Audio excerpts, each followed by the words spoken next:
Suami tewas ditabrak bersama istri saat hendak yudisium S2. Romi Yudhistira tewas kecelakaan bersama istrinya. Akibatnya seorang balita berusia 2,5 tahun jadi yatim piatu. Semasa hidup, pria asal Kabupaten Banjarmasin itu merupakan sosok yang pintar. Ia meraih gelar Magister Pendidikan pada Prodi Pendidikan Olahraga Fakultas Keguruan dan Ilmu Pendidikan Universitas Sriwijaya. Kor Prodi Magister Pendidikan Olahraga FKIP Unsri Dr. Wahyu Indrabayu MPD mengatakan, korban dikabarkan meninggal dunia saat berkendara di jalan lintas Palembang Betung, wilayah Banyuasin. Romi saat itu dalam perjalanan untuk yudisium di Indralaya, Kabupaten Ogan Ilir.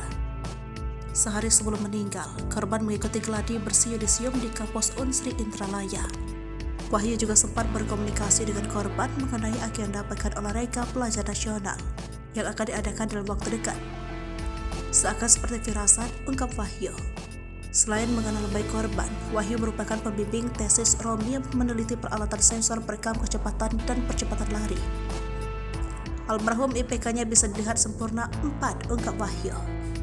Dilanjutkannya, setelah menamatkan pendidikan S2, korban rencananya akan diangkat menjadi P3K. Saat korban tinggal nama pada pengumuman mahasiswa magister di momen yudisium, Wahyu menggantikan secara simbolis. Wahyu mengaku hanya dapat mendoakan arwah korban diterima di sisi Tuhan Yang Maha Esa. Peristiwa naas tersebut saat Romi mengendarai sepeda motor dengan membonceng istrinya.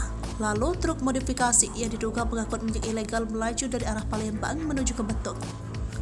Saat di lokasi kejadian yang masih berada di Kabupaten Banyuasin, diduga truk hilang kendali dan menuju ke arah kanan hingga langsung menghantam motor yang dikendarai korban, Romi Yudhistira dan istrinya Ajeng Kusula Wardani.